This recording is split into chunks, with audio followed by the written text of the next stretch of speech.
all these movies just show the action, but I want to show like what goes into building trails and why that's important to mountain bikers.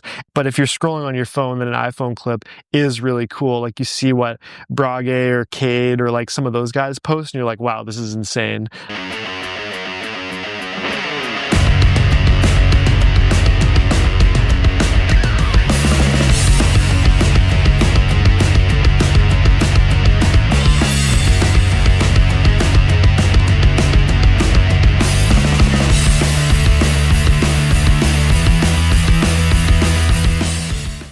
Okay, Scott, let's do this. So it's not your first time doing a podcast, but usually you are behind the camera, not in front of it. So thanks for coming. Thanks so much for having me. I know you're super busy. You film a lot and you're definitely one of the hardest workers in the bike industry. So did you get some sleeping last night? I did. I'm feeling rested, feeling ready to pod. Okay. Because one thing to know about you is anytime we film together, so depending on the time of the year, we usually go until we lose daylight. And I usually get an email at 2 or 3 a.m. with basically the video finished. And I don't know how you do that, but like you must be extremely productive. So we're going to talk in that podcast about how you started filming. How did you get to where you are? What did you study? We're going to talk about a bunch of video projects, old stuff, current stuff. But can you walk us through a day in your life? Man, well, it's just a variable thing. You just never know. It depends if I'm shooting, if I'm editing, if I'm between projects. It's very variable, which is, I think that's just life as a freelancer. You never really know what you're going to get. So depends if I'm working or not, basically. Okay, so usually when you do a video, first you plan it, then you shoot it, and then you edit it. So let's start by the start. How does that work to plan a video? Yeah, so it depends on what project we're doing and who the client is. So sometimes a brand will come to me and be like, this is what we want to do. Can you make this? And so they'll have an overview of what they're looking for. They'll have a concept. Sometimes they'll have a storyboard or like a script of exactly what they want. And then in other instances, they'll come to me and they'll want an idea from me and I'll have to pitch them on what I think is cool. And then they can like it or not like it and modify it. So it kind of depends on where the creative comes from, basically. So I'm happy to work either way. So then basically figuring that out. And so if they're asking me for an idea, I definitely have a bunch of concepts I've kind of been thinking about for years that I'll have written down. So I'll try one of those, see if that fits. And if it doesn't, if it's something new, then I'll brainstorm for a few days and I'll kind of do like a pitch deck with an overview and maybe some references of other videos I like that kind of are similar and have some shared ideas that they can kind of understand what the vision is. So basically you're kind of explaining how would you do it and what makes your take unique. And sometimes in instances like that, they'll be going to multiple filmmakers. So you'll be competing and then they'll pick which brief or pitch they like the best. So that's one way it happens. And so the timeline of that will be like, typically they kind of want stuff pretty quick. So it'll be like a few days, maybe like a week at most to turn that around. So you want to be getting back to them quick. Don't keep anyone waiting. And then other times if they have like a concept, then it'll be kind of similar, but it'll be probably a little bit easier because they'll give me something to work with. But I mean, not always, because sometimes it's really vague. Like sometimes there's not much to work with. So it ends up being a pretty similar process. But yeah, so the pre-production phase like that can take anywhere from a day or two to several weeks, because that, like from the storyboarding overview process, then it's like once they're approved on creative, then you have to start actually like booking people, scheduling, finding a date, all that stuff. So I mean, it really, like, it can be weeks before you're rolling that you're doing stuff. But I mean, again, it's not like 24/7 during that time, but lots of emails, figuring out schedules, negotiating for rates and all that good stuff. So it depends. And okay, so then you get your concept, you get your location, you get your talents, you're ready to shoot. How does a shoot day work typically? Obviously, I know depending what you shoot, it can be from a day to multiple days, even weeks. Can you walk us through, like, basically how that works to shoot with you? Yeah. Well, it's definitely a slow process working with me, but hopefully the pace I don't is. think it's slow. No, I think you're extremely efficient because now that I have a camera and I do, a quarter of what you do, but I know there's so much things that can go wrong with your settings. I feel it's really easy to move, your shutter speed by accident. Or, so like there's so much that you want to control and then setting up the gear. Like I've seen you, I will talk about it after like some stories that we have together, but like just even putting the camera on the tripod and getting your tripod stable, making sure the angle works. And then you're like, oh, actually I should go on the left of the tree and moving it. I have seen how long it takes, and I think you're extremely efficient. You don't give yourself enough credit for how much, like how quick you are. Well, thank you. That's very generous. Yeah, I mean, I guess for a day, like we're always basing it around light, basically, because I mean, if you're in a studio setting, then you have way more control. You can bring the light in and kind of do whatever. But for us, like 99% of the time we're outdoors, so it's always based around light and weather. So oftentimes in the forest, we want it to be overcast or rainy, cloudy, foggy, because if it's sunny, there's just too much contrast between the bright sun and the dark shadows. So ideally, if it's cloudy, then we'll work all day, like from when it's bright enough in the morning to when it starts to get too dark. So in the summer, that's a super long day. In the fall, obviously, shorter day. And then if we're in somewhere where we need golden hour, like sunrise or sunset, then sometimes those are super short days. Like, for example, in a summer shoot in Kamloops, we'll be shooting from like 5 a.m. No, like probably get up at like 4, and then you're actually shooting from 5 till 7:15 in the morning, maybe. Like you get like an hour or two where the light's good, and then middle of the day, I do some editing, we can have a little nap, whatever you need in there, and then go back out again for sunset, get another hour or two. So like you're not working for that many hours, but it's a super long day because you're getting up at 4 for sunrise, and then by the time you finish sunset, it's 10 p.m. and then I'm editing, so I'm staying up all night, but the riders are going to sleep, so it'll end up being like maybe 4 hours of sleep kind of thing in the summer. So it's a long day. So, but yeah, it's basically all based around light. So you just want the best light possible. Yeah. And we have some pretty cool story about the light. So then, okay, you filmed everything. One thing that I've never seen anyone else do, or at least not as quick as you manage, even though you're not contracted by the brand to do so. Like I've got some example when we shot in the past, for example, for Norona, which is my closing partner. You are contracted just to get the shot and deliver them. But by 2 a.m., somehow you basically had made a video of all the shots, color edited, cut together. Like, how do you do that? Like, yeah, I mean, I think I've been doing it since I started filmmaking, but basically, I mean, I'm really excited to see the shots. So like, I like just like a validating, rewarding thing to just see the footage at the end of the day. So first of all, it's because I want to actually see it. And then second of all, I find it really helps for my process, because if we're doing, say, like a 4 or 5 day shoot, then if I'm editing each night, I know exactly what we've got, and then I know what to shoot the next day and how to fill in the little gaps. Like, oh, maybe I did too many wide shots, so I need some tighter shots for the next day to mix it up or whatever. And so you kind of figure out what's working and you keep pushing down that, or you're like, okay, that's not it. So then you kind of change up your approach the next day. So it's kind of a multifaceted thing of like, those are the main reasons. And then it's also, I feel like it's good just for like the riders and the client to see what we've got, so like they feel good and happy and they're excited to work hard the next day. I think that makes a big difference. Like when, like a brand like Norona, like probably wasn't expecting to get the shots this quick, especially put together in a video like that. And I think that just reaffirm like, who you are as a filmer and what you can provide. And also like being efficient is key for brands. As you mentioned, sometimes the timing to get a video done is actually really short. It's a bit last minute. So when brands see that you're able to put together some things that might need some more tweaking, but you just make something work that's, basically almost a finished product in like such a short period of time, I think that like reassure brands. But so now for the editing part, like, how does that work? Because that's the long hours you spend on the computer, just putting everything together and actually making the video.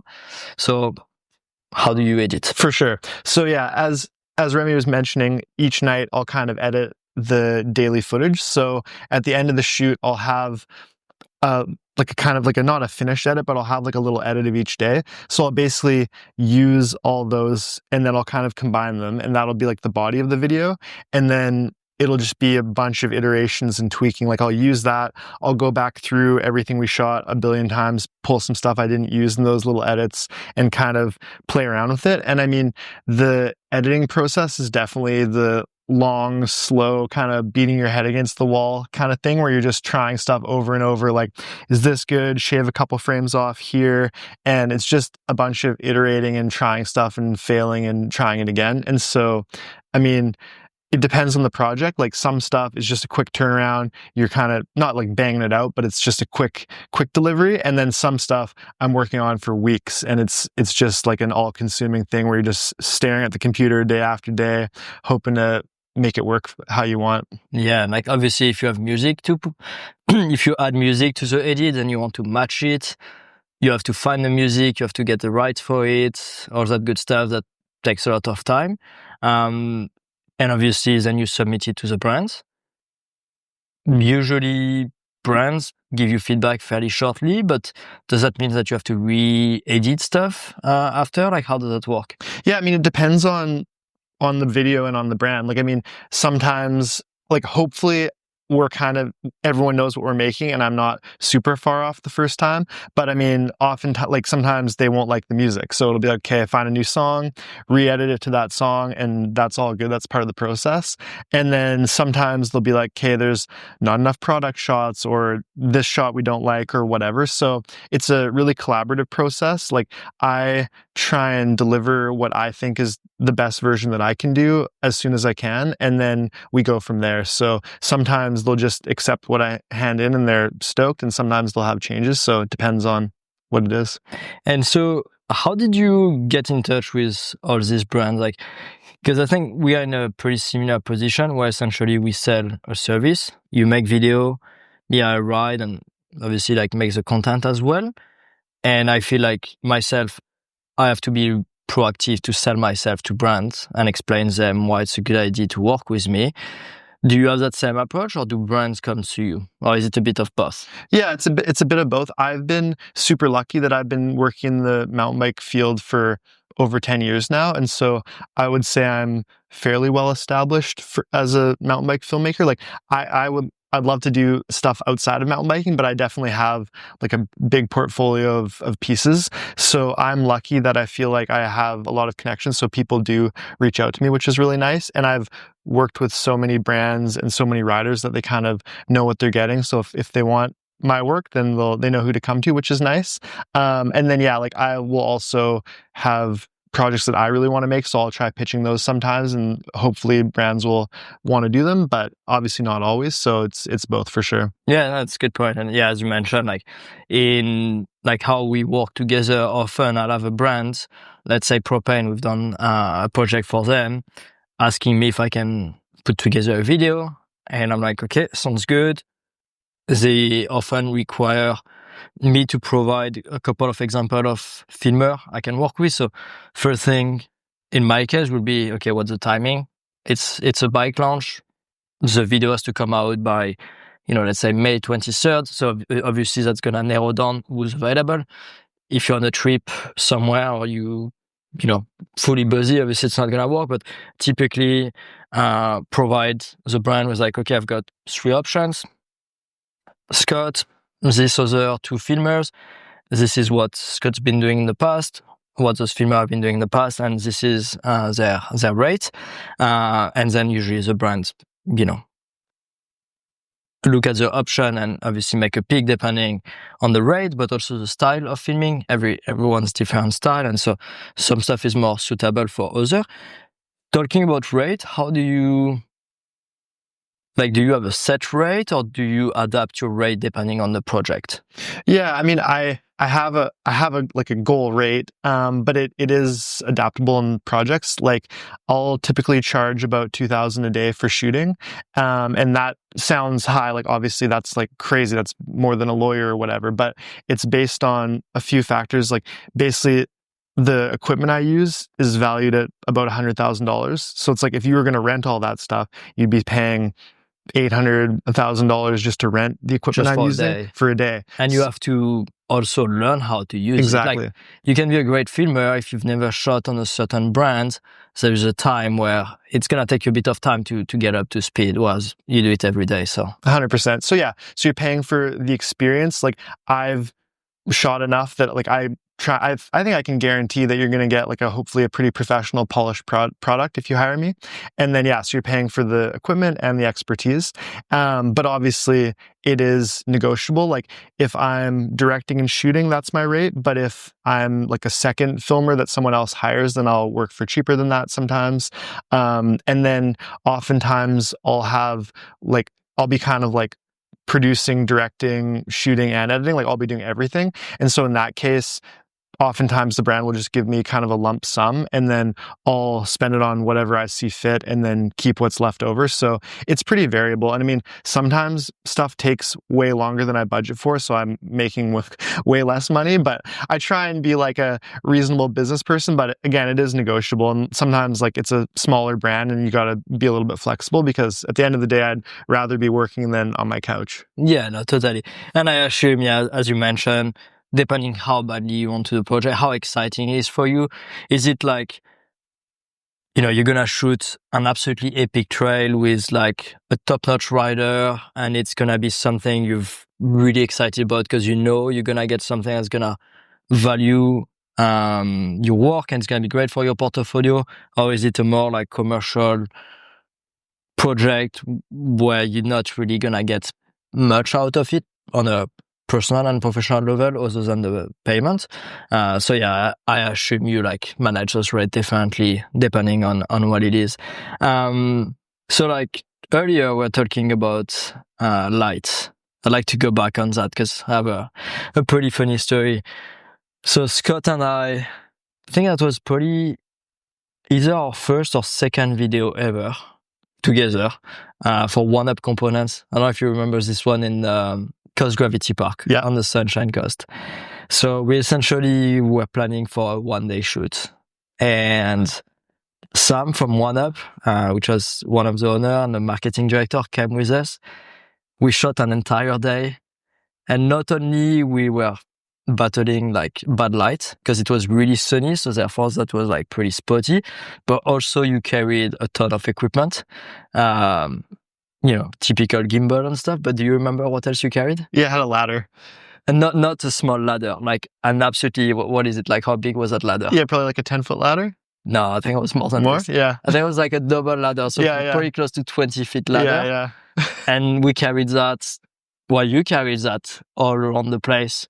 Me, I had 2 bikes, and we did the entire day of shooting. And then you were like, I'm not happy with the shot. I was like, what's going on? You're like, the light is shit. And so we stayed an extra night on the Sunshine Coast and we went back the next day because they were planning for some rain and overcast. And we redid the entire shot, like the entire video on the second day because the color were better. But now that I look at the video, I'm really glad we did because the difference it made was just huge. Like going from, spotty light to like perfect lighting condition makes a huge difference. So yeah, I think like people watching the final product might not realize, but if you saw what it could be when the light is, sunny and spotty versus when it's perfect condition, it makes a huge difference. Do you have many more examples like this one? Hopefully, I don't know if we've done too many like 100% reshoots. Actually, that's not true. I did that actually recently for a hunting thing I just shot because we got some good stuff, but then it actually snowed a bunch. So then none of the footage matched. So we had to reshoot it in the snow to match the rest of the shoot. So I did actually do that recently. And so you mentioned hunting. So it's like a hunting project you told me about. Outside of mountain biking, what other sport or areas have you been shooting? It's 98% bike stuff. I've done a little bit of running and a little bit of hunting and a few other things here and there. What's a sport? Obviously you love mountain biking, which is why you shoot mountain biking, but what's another sport that you feel like you'd like to get into? Not necessarily because of business opportunities, but more like from a a passion side? Like, what's a sport that like excites you to film? Yeah, I mean, I love running. I have a bit of a running background, so anything like a cool running project would be super fun. I love what Tracksmith is doing. They have a director named Emily May, and her work's really inspirational and stylish and cool. And then I do love like BMX and skateboarding. I'd love to shoot something in the city that's kind of interesting because we're always in the forest, and it's just cool to shoot a totally different environment. So something in the city would be fun for sure. Nice, yeah. Because for Pink Bike, do you still do those videos for your Monday? Yeah, well, we changed it, but yeah, I do a little bit for them. Yeah, because like, so essentially for people who don't know, it's Scott will put together kind of a blog post highlighting the best videos you found on the internet from the past week. And that would be mostly mountain biking, but you'll also put like some skateboarding videos, BMX, moto, like other documentary, like even surfing. I've seen you share the video. I think it was you that shared that video of John Florence, that surfing video. But anyway, it's pretty cool to see. What's a brand outside of the bike industry that you'd like to work with?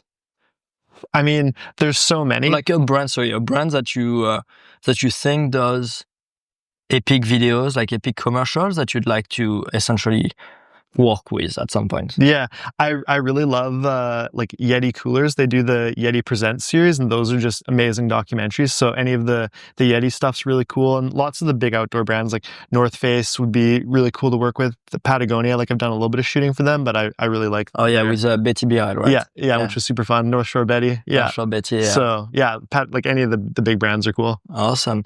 And what's an athlete outside of the bike world that you'd like to, follow, do a documentary about, or just some type of editing? Yeah, let me think here. I mean, there's so many, like Kilian Jornet? Yeah, for sure. I mean, honestly, it's super fascinating, like the fittest man alive. Yeah, so he's an interesting dude for sure. Have you ever got into the like snow sports for filming? Not really. Like I can get down the hill, but I'm not an expert, and I feel like you have to be really able to actually ride the terrain to film it. Yeah, no, that's true. Like mountain biking is, as a filmer, like, I mean, I've seen you pedal your bike with your huge like camera gear, but skiing, like, you need to be able to actually ski or snowmobile to get to places. So within the bike world, for like some of the brands that I work with, you've done work with Maxis, Propane, Norona, One-Up Components, of course. You do most of their product launch, where you just get some of those product shots and like riding action. Which other like big brands you often do work with? Yeah, I mean, I'm lucky that I've worked with so many of the big mountain bike brands, like Santa Cruz. I really like working with them. They've been really great lately, hiring me for a bunch of stuff. I mean, anyone you can name. I've probably done some stuff like Trek, not for a little while. Yeah, who else? Rocky Mountain, but I don't know what's happening with those guys. Yeah, hopefully they bounce back. I think totally. I think they. I mean, I'm pretty confident we should hear the official news soon. So, talking about Santa Cruz, you did a video with Elliot Jackson recently. I think it came out like a month or so ago. That was like really cool. Did you come up with the concept? Did Elliot add the concept? Yeah. How did that go? That was Elliot's idea. So Elliot is obviously an amazing World Cup racing rider, commentator, community organizer, just awesome, legendary dude. And he's also a really good musician. So it was his idea. He kind of wanted to show that he's got this other side to him as a songwriter / guitarist. And so he lined up this studio space in LA. So we kind of tried to find visual similarities between him playing his music in the studio and then him riding. And so that was really fun. Like, I like anything where we can kind of put a twist on the bike footage or like something outside of biking. I feel like that makes it a little bit more interesting for me because I have obviously shot so much bike stuff. It's fun to put a little spin on it. Yeah. And so that video, so it's basically Elliot making music and then riding his bike. I encourage people to go and watch it because that was really cool. Like some of the transition where he drew up his instrument and then pick up his bike, that was really cool. How long did that take? That was 5 days of shooting and then a lot of editing, like, I don't know, 3 weeks probably editing. Okay. Wow, that's... So now you've been filming like some of the best rider in the world. Jackson Goldstone recently. Who's a rider you haven't worked with yet that you'd be interesting to work with? I mean, Semenuk obviously would be number one because he's the best and so precise. And I feel like our styles would mesh because I'm pretty precise and picky, and I get the sense that he is too. But I mean, he does amazing work with Isaac Wallen and his crew. So obviously, like, a lot of riders have people they're comfortable working with, and so it's like I would never expect anything, but... And sometimes that makes it easier, right? If you have like people you already work with, like for example, myself with you, it's so much easier to contract you and just do videos with you because I know exactly how you work, I know what to expect, versus taking the risk to hire someone else. So that, I don't know if I'm gonna be able to get the same experience than I do with you. So I can understand also why people wouldn't necessarily want to change. Totally. Like sometimes you're just comfortable, and especially if you're really gonna push and do something that's dangerous that you don't necessarily want to do a few times, like you kind of want the filming to be how you picture it and not have to stress about it. Let's talk a little bit about how you got into the position you are now. So where did you grow up and what did you study? Yeah. So I mean, it's a long, winding road, like it is for anyone, like it is for you becoming a professional rider too. So I grew up in Victoria, BC, on Vancouver Island, and that was kind of an ideal place because we don't really have winter compared to the rest of Canada. Like for us, it's like 1 or 2 snow days a year. Like, oh my God, the whole city shuts down. So it was a great place to grow up because you could bike year round. And so I think I saw New World Disorder 3 when I was like 12 or 13, and I saw The Collective. So those 2 movies, I was like, mountain biking is the coolest thing I've ever seen. Those were like very formative. And so I had like a little crew of riders. And so that's kind of how I got into the sport, was seeing those movies and having buddies hitting dirt jumps in the neighborhood. So that like really hooked me on the sport. Like many of us. Exactly, for sure. I think, yeah, exactly. It's tale as old as time. And so then all through high school, I got my first camera when I was 16, and I just loved filming my buddies. But I didn't think it could be a job necessarily, right? Like it was just something that I did for fun. And then it was really formative. So Aaron LaRock, who's LaRock on Pink Bike, and then now is Mindspark Cinema. So he's like...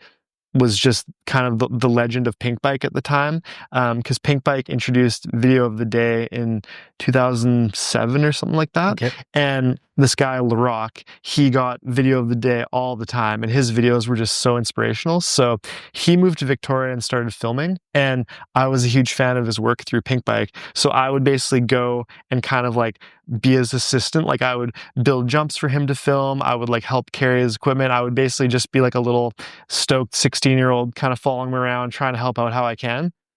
And so it was really cool seeing how he worked. And then he basically did this movie called What's Next in 2009, which was a big deal on Pink Bike. That was 2009. Yeah. Because I remember that movie really well. It was all BC film, ton of like super talented rider. Everyone has different segments, and the music was really cool. That was 2009 already. I think so. Maybe 2008. I think 2009. Yeah.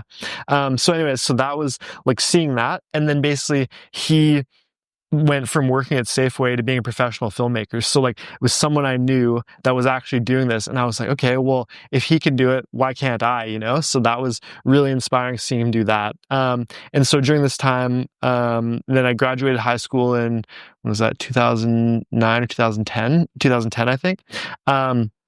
So I finished high school and I went to university because I didn't really think that filmmaking could be a job necessarily at that point. Like, obviously that would be sick, but I wasn't like getting paid for anything. I wasn't that good.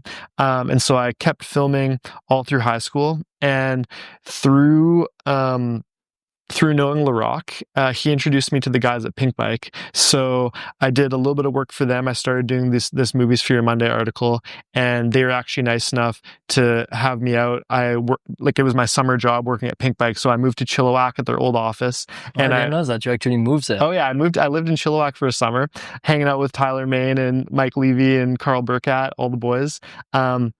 Did a little bit of office work, but like not enough filming because I was just kind of like doing articles with Tyler, which was super fun, but it wasn't really doing it. But then they had me film Crankwork, so I was like one of the event filmers. So that was like my first time filming pros and being like, oh, this is sick. Like I'm getting to go behind the tape, wear the media badge, and it was all happening. So that was really exciting. And then through that, I kind of gradually made a bunch of connections, like John Hadfield, who now works at 1UP. He was one of the first people to hire me. He hired me for like a Morpheus shoot and some Banshee stuff. And Dennis Beer hired me for some Banshee stuff. So that was like kind of dipping my toes in like, I mean, it was pretty low wages, but you know what? It was exciting. I'll take it. Like I couldn't live off that yet, obviously, but it was something. Yeah, but I think like, especially any job that starts from a passion, you never start with a proper salary. You start with something that's not a living wage, and then hopefully at some point you make it that it becomes like a normal living wage. 100%. Yeah. And getting like $1,000. I was like, oh my God, I'm getting paid for this. This is incredible. But then you have to buy that $5,000 camera. So that you realize it takes you 5 videos to just pay back that new lens you just bought. 100%. And you still didn't pay yourself. For sure. And so anyway, yeah, so I was doing my Pink Bike articles, film Crankworks, filmed a couple little small things for Banshee. I forget, maybe the Morpheus thing. I forget what year that was. Anyways, and then through my connection to Pink Bike, or actually before that, my next summer job, these ski filmmakers, Sherpa Cinema, they made a ski movie called All I Can, and that blew my mind. It was All I Can and Life Cycles were like my 2 favorite sports movies, and so inspiring because the filmmaking was just so good, like incredible riding, but the filmmaking, I was like, All I Can, is it the one with, I think it was JP Auclair in the streets of... Yeah. Roslyn and Trail. Oh, that was Roslyn. And Nelson, yeah. Wow. Mostly Nelson, but some Roslyn too. Because Sherpa Cinema is based out of Whistler, no? Yeah. Okay. Yeah, so yeah, you've shot with them for that North. I did a one-day shoot, but often those companies sometimes... Oh, it's actually Freeride Entertainment that's based out of Nelson, I believe. Yeah, they have people in Nelson too. People, yeah. But yeah, we are lucky here in Squamish. We got Haunted Films, which is like a huge production company that made back in the day The Collective, Rob, Strength in Number, and Sherpa Cinema is in Whistler. Yeah. And so they were kind of the goats of ski filmmaking. And then they dropped this trailer for their follow-up to All I Can called Into the Mind, and that was like the best trailer ever. I was just mesmerized and blown away, and that was really inspiring. So after I saw the trailer for the new movie, I emailed them and I was like, oh my God, you guys, like, I'm so inspired. I would love to come work for you and learn from you. Like, can I intern?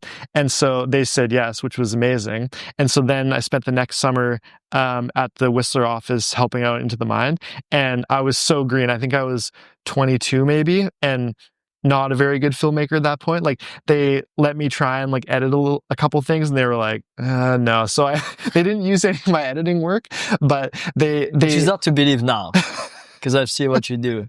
Thank you.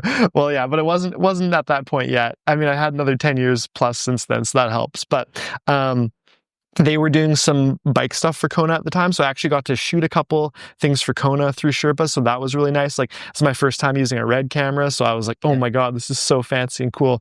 So I spent 4 months in the summer with those guys, and that was like really inspiring. I just saw how hard they work and how much thought they put into everything, and like everything's so conceptualized, and they're thinking about each cut and just the precision of them, and how creative and collaborative the environment was. Like, that was really inspiring, and I learned a lot.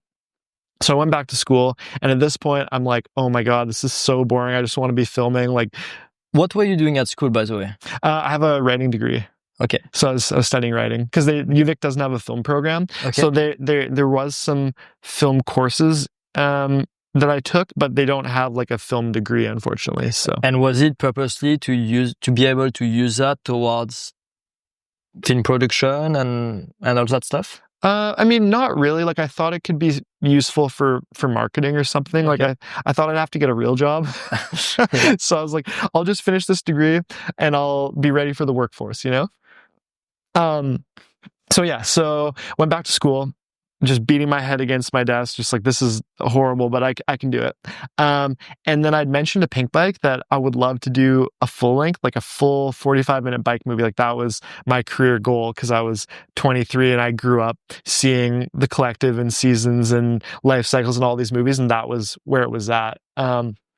And so Pink Bike was nice enough to actually produce the movie. So Julian Coffey at Pink Bike and Ryan Bearcloth, Darren's brother, they were like the key producers of the film. So they lined up the budget and the riders and everything. And then I got to make builders. So I spent 2014 and half of 2015 making this movie. And that was like, I took time off school and I made a movie. Yeah.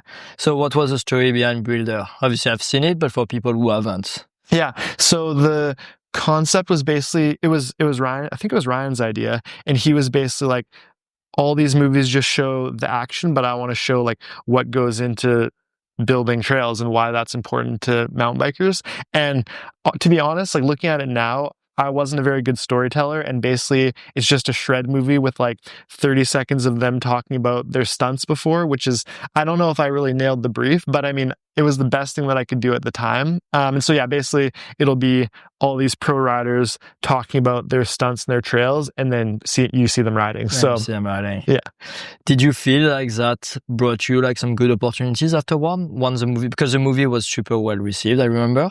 The premiere was a premiere in Whistler? Probably. In Seattle, yeah. So so we did the premiere in Monterey. It's actually the 10-year anniversary last month. So that's crazy that it's been a decade since then. Yeah. Time flies. But yeah, and we showed it in Whistler and Vancouver and a few other places. Yeah.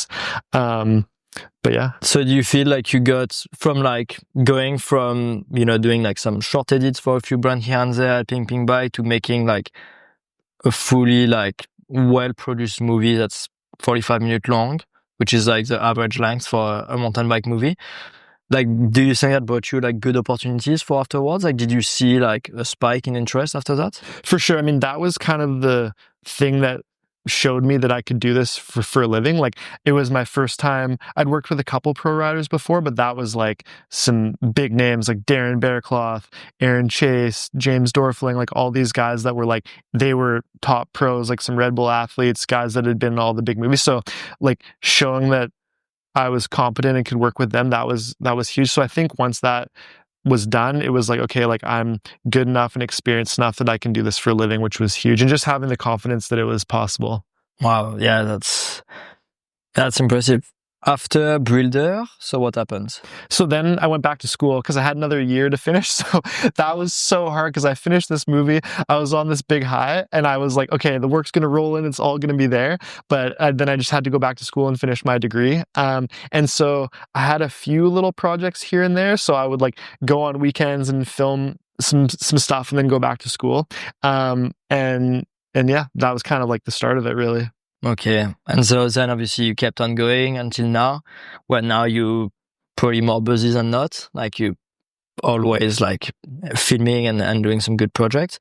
Talking about a little bit about the gear. So you mentioned earlier you own for what's worth like $100,000 of gear. For all the people that are watching this podcast or listening and interested, like, what are like your main piece of equipment? Yeah, so I have 2 Red cameras. I have a Red Gemini and I have a Red Komodo X. And so those are my main cameras. And then I have a drone and a bunch of other stuff. But yeah. Tripod, do you still use, because now with the Reds, like, there's so much like stabilization you can do in post. Do you still use like some type of gimbal? Oh yeah, for sure. Okay, because I've like the gimbals that you are using on our last shoot, seems like it's a bit of a pain to set up, but the result, like, you are actually able to run on the trail holding, gimbals that's as big as this, and the camera is like just completely stable and give like for shooting mountain biking, you kind of have to have stuff like that. So now for people getting into filming, if I had $5,000 to spend and I wanted to get some video equipment, what are like some must-have? Yeah, I mean, obviously camera, couple lenses and a tripod, and that's the basis of that. And then you can start going from there, probably get a gimbal, and then you're pretty set up. Okay. What are some advices that you have for younger people trying to get into filmmaking, or just someone that's got a passion for videos that wants to start to make, paid project essentially? Mm-hmm. It's really interesting because the industry and the world has changed so much since I started. Because when I started, YouTube, I think, was barely started. I think it started in 2007, and Pinkbike added video around that time. So basically, you couldn't upload a video to Pinkbike and have people see it. That wasn't really a thing. So it was basically put your video on Pinkbike and then the entire bike world will see it. So that was a good way to reach viewers. And nowadays there's YouTube, TikTok, Instagram. And so it feels like it's way different how you get established and make a name for yourself and find that audience of viewers and clients. So I don't think the thing about being a freelancer and filmmaking in general is like there's not one way to do it. Like you could go to film school and have a film degree and be successful. You could do it all yourself, DIY, and that could be successful. And I mean, you can be like you are, crushing out POV videos and then also more like produced stuff. Like there's a mixture. So I mean, it's so tricky because there's no one way to do it. But I mean, I think the main thing is you have to actually make stuff and share it. And then if your work is good and you promote it, hopefully it'll find an audience. Yeah, I mean, any job nowadays, like especially anyone that's like self-employed or have their own business, like talent is important, but hard work most likely is gonna always like pass For sure. talent. Like you need to work really hard, you need to be consistent. I feel like over the years you never slow down. Like you've never had a window of 5 months where you didn't produce anything. No. You're on it all the time, and I think it's like really important for people to like keep seeing your name and keep seeing your work, because as soon as you stop, people easily like can forget you. Yeah. Okay, so that's like quite a few people that are, whenever I've done videos with yourself, like I get a ton of people asking like, how do you become a filmer? So that's gonna be pretty useful. Do you have any, I guess like funny story or anything you'd like to share from like all your years of filming? Yeah. Okay. So the craziest story I've had, or like the most interesting connection through film, was I did a project in Bhutan with Cody Kelly and Win Masters. Okay. And that one was crazy. So this was in 2019. It was just before the pandemic. And basically I got a message from Win on Instagram because I'd shot with him a couple times before. And he was like, hey, like, do you want to go to Bhutan? And I was like, sure, it sounds great. And so that was a crazy one because we ended up actually meeting and filming with the prince, like in the royal family of Bhutan. So it was a weird connection because basically the prince was super into mountain biking and he'd ridden the Chiang Mai Enduro because there's the Asian Enduro series. And he met this guy that worked at Specialized named Florent. And so he kind of became the prince's like mountain bike concierge. Like he came over to Bhutan and like gave him some coaching, I think, and like gave him advice on trail building and stuff, and was kind of like this mountain biking guide for him. And so then the prince wanted to do like a tourism piece and kind of show off the scene there. So then he invited Win and Cody, and Win invited me. And then we filmed there for 10 days.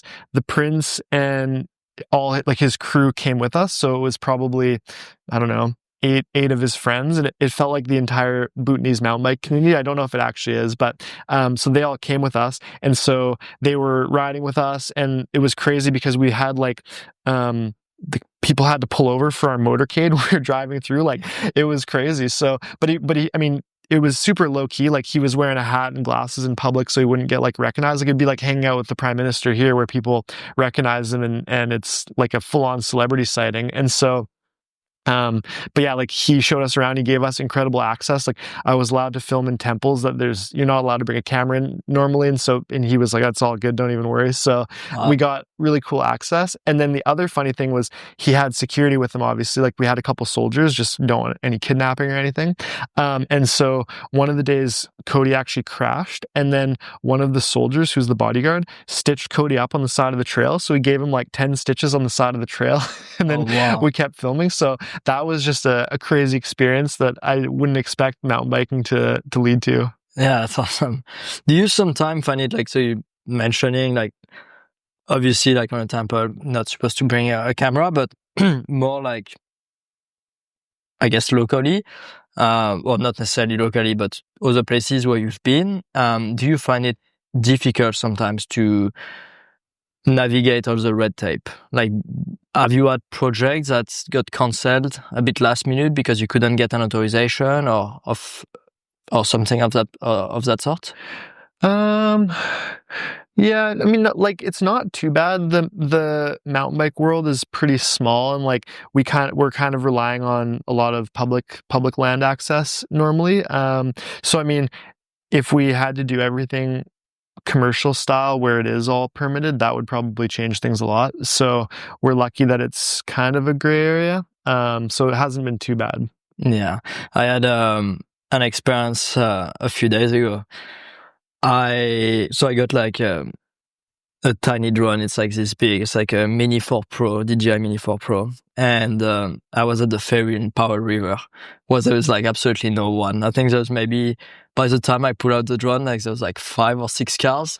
I look around me and I'm like, no one's gonna say anything. You know, my drone is like a quarter of a kilo, you know? And so I take it off and I just do that shot. And, well, I just like go towards the ferry, wasn't even there. So I just go towards the ramp. There's nothing, there's no cable around. And I have one guy coming out of his car and he looks at me, he's like, "You think that's a good idea?" And I'm like, "I don't think it's a bad idea." And he just repeated a few times and I was like, okay, I'm just gonna put back the drone. I'm gonna avoid like any sort of conflict today. But I do sometimes run into a situation like that where obviously I shouldn't have had my drone, but the way I looked at it is like, what can happen? You know, it's like this big, For sure. apart. It's not gonna fall on anything. Those drones are like really easy to drive. Have you had like scenario like this where you encounter, you know, a hiker or someone that's just not really Not off the top of my head. I mean, okay, well, not sort of related. We did have like one place that we needed a permit for. That was crazy. This is sort of unrelated, but for the Dream Ride series with Mike Hopkins, we went to all these crazy places, and the third one was in New Zealand. We went to this place called White Island, which is this crazy volcanic island. It was like sulfurous, and there's all these bubbling pools of volcanic crap. And we actually somehow Hopkins got permission for us to camp there, so we stayed overnight. And normally people just do like a ferry tour and come back, which was crazy. And then it ended up the island actually exploded. The volcano blew, like I don't know, a year after we were there or something. So that was crazy. So we got super lucky, and that was a huge tragedy because people were actually killed, which is horrible. wow. But yeah, that was definitely the most one of the most extreme places. Yeah. Wow. Okay. Is there anything else you'd like to talk about? Anything we didn't really cover? Maybe inspiration. Yeah, inspiration. Yeah. So for me, I mean, I grew up watching every action sports movie. In every sport, there'd be ski stuff, skateboarding, mountain biking, like everything. So that was super inspiring growing up. But I would say I've become just a major movie guy over the years, like a big cinephile. So I'll watch like I have a Letterboxd account where I do like a little movie diary and review stuff. So like in a normal year, I'll watch 150 to 200 movies. So I'm a big movie guy, and I find that really inspirational. Like I just love the craftsmanship and the intention in movies, and just seeing how well made and directed they are. So I'd say that's where a lot of inspiration comes from. Talking about that, well, talking about movies, I thought about you because I've started to watch a Netflix series. I think it's called Adolescence. And it's shot, so it's a story of a teenager that's accused of murder, but each episode is one shot. For sure. So it's like a 1 hour episode and I'd love to see a behind the scene of how it was produced, because it's just one shot. So you just see, the camera guy is probably like holding for an entire hour straight and going into the car and going to the police station, and it's like it's really, really impressive. What's the movies that you've watched recently that inspired you for your own career in terms of either cinematography or storytelling? What's like a movie that you looked at and thought like, oh, I could maybe take some of those ideas into my mountain biking project? I mean, there was a direct carryover. I did a video with Bryn Atkinson in 2019 called Find Focus for Norco. Was it the slow-mo one? Yeah, the super slow-mo one. So that one we just stole directly from the Guy Ritchie Sherlock Holmes movie with Robert Downey Jr. So there's a famous scene in that movie where they want to show how Sherlock Holmes is kind of like the smartest man alive. And so everything goes in slow motion, and then you hear his thoughts of what's going to happen. Okay. And so that's where we got the whole idea from. We just stole that. Okay. Yeah, that's a good point. And so because obviously you watch I guess videos from like every action sports around, which I guess sport you think is lacking a little bit in terms of cinematography, and where do you see an opportunity for filmers to get into filming a certain sport? Because mountain biking might be a small sport, but the level of filming is insanely high. For sure. Like when you watch mountain bike videos, whether it's yours, the one with Semenok or other, like the level of filming and editing is just phenomenal. And on other sports, I don't really see that very often. Like surfing, the video with like John Florence was really cool. Like BMX is always like, for the most part, it's always really basic. Like the riding is obviously super impressive, but same in skateboarding. There's a few filmers. There's that guy I met, you might know him. I don't want to butcher his name. I think Gabriel Orchella. He does skateboarding filming. I've never seen of him like a proper edit. I mostly see like really short clip, but he films in like super slow-mo, so maybe not 1,000 frames per second, but at least 240 or more, and just make a super like nice slow-mo with like a focus pull, and it's like really tight shots, like you really see the feet and the board like spinning. It does some really cool stuff, but I feel like overall, like skateboarding, BMX, even moto is like pretty basic filming. What do you think? Yeah, 100%. I mean, I think it's a couple factors. I think that the budgets are very low in some of those sports, especially BMX. But then I also think there's a few factors. Yeah. So budgets, just culturally, like a lot of I see on the skate community, there's comments like people love this Sony camera called the VX1000. It's this famous camera from the early 2000s that they put a big fisheye on, and this thing looks terrible. It's a mini DV camera. It's nowhere near HD. It shoots like 480p. But people love it. But people love it because people are very nostalgic for that era, and it feels like a 1995 to 2005 kind of skate film. So people love that. So culturally, they like that because it feels gritty. It's a good way to show the sport. And then also the nature of skateboarding and BMX, like the film style is very different from mountain biking because they're so trick focused. Like some of those parts they'll film for a year and a half, and each trick will be shot like weeks apart. So it won't be like a bike shoot where we'll go out for 1 to 5 days and shoot a whole 2-minute piece. These guys will just go and they're only using their best tricks. So it's just basically like, who's there to film it? Okay, my buddy Brian is there, so give him the camera. So it's just way different levels of craftsmanship. And I mean, you can get that with skateboarding. Like you see Ty Evans' movie We Are Blood, like that was a really big budget, really high profile movie, and everything shot on a Red and a Phantom. Like that one's really fancy. But typically you don't see that because it is just a different perspective. And again, like you know how it is for the bike industry, you just need constant content. Like you're pumping out 30 videos a year or more probably, right? Whereas in the skate and BMX scene, you get one segment. Yeah. It's kind of like back in the day with mountain biking where all the freerider from 2004 to 2010 essentially were putting all their focus on one segment, and that was it. I do feel that's a little bit skateboarding, and I heard like even BMX riders often, actually that was a podcast, I think it's called Unclicked.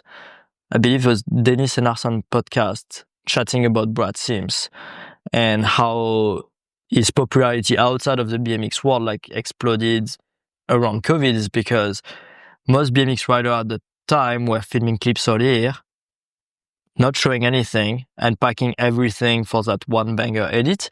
Whereas Brad Sims just went out and every day would post like a clip that you would expect to see in a video. And therefore that's what really allowed him to like explode on the BMX scene obviously was already known, but that's really what got him known outside of the BMX scene. And that's how I got to know of him.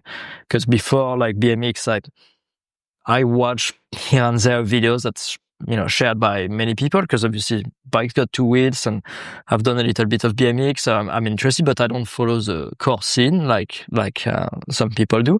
So yeah, that's pretty interesting. And what do you think? You're talking about the cheap old cameras for skateboarding. What do you think of those iPhone clips? Because if you just look at results based on what's gonna create the most like engagement, an iPhone clip most likely is always gonna surpass like a fancy, perfectly pull focus shot that you will do with a red or anything like that. So what do you think of it? For sure. I mean, I think they're almost different things, and I actually like both. Like, I feel like an iPhone clip oftentimes makes the riding look better. Even though we try and get the best angles possible, it doesn't have the same like immediacy and intensity of an iPhone clip sometimes. So, I mean, if I'm sitting down at the computer or on my TV, then I want to watch the like nicely produced stuff. But if you're scrolling on your phone, then an iPhone clip is really cool. Like you see what Brage or Cade or like some of those guys post and you're like, wow, this is insane. Yeah. And so I do, yeah, I like, they're both cool, but I mean, I wish that the viewers would watch more of the well-produced stuff, but I mean, I get it. Yeah, no, it's different. Like the iPhone clip seems relatable. That could be you and your friend just filming each other and just posting that and that's it. Whereas not everyone has access to a filmer that can operate a $50,000 camera and pull focus perfectly. Another thing that you mentioned about skateboarding or BMX is, it's a series of clips packed into one edit. Whereas mountain biking, often, like filmers like yourself, you try to recreate or try to, I guess, give the illusion that what you shot over the course of 7 days is actually just one trail ride, which is why the rider is always wearing the same gear. He's got always the same, it's going to have the same bike, same everything to really create that illusion that it's made in one shot, even though it's been taken. And that's why you also want to be consistent with the weather, right? Totally. How do you deal with it when you're trying to give that illusion and the weather completely changes? That's tough. I mean, like sometimes you're just at the mercy of the shoot. I mean, in an ideal world, you just have enough days that you can just wait and only do the same light that matches. But sometimes Mama Nature has her own plans and you just have to roll with it. So, I mean, you kind of just make it work. Yeah, well, I guess that's... We've dealt with that in the past, and it's not very funny. At some point, also, we definitely got lucky. I remember that propane tie video we did. I think it was like 4 days of like very consistent light, and that doesn't happen very often. Especially, I think we shot that in pre-April or May. Usually at this time, it can get extremely sunny, rainy the next day. So we definitely got lucky on that. But what's next for you? Any big project you're currently working on? Yeah, just editing this rain jacket one for outdoor research that I'm super proud of. That was a really complicated shoot. Like we had rain machines and stuff. We were getting fancy and we had a little lighting team. So that was like a lot of setup for every shot. It was really slow going. So I'm pretty excited about that one. And then I did this hunting campaign for a brand called Kuyu. So working on those. So lots of editing, chained to the computer right now. Okay. What's any future project? I'm going to be doing another one with Bryn Atkinson and Jill Kintner, so I'm really excited about that. Okay, awesome. Well, I will make sure to check that out. Where can people follow you? Where can they learn more about what you do? Yeah, they can find me on Instagram, Scott_Secco. Perfect. Well, thanks a lot for coming. Thanks so much for having me. And yeah, we'll do another video together soon. Sick.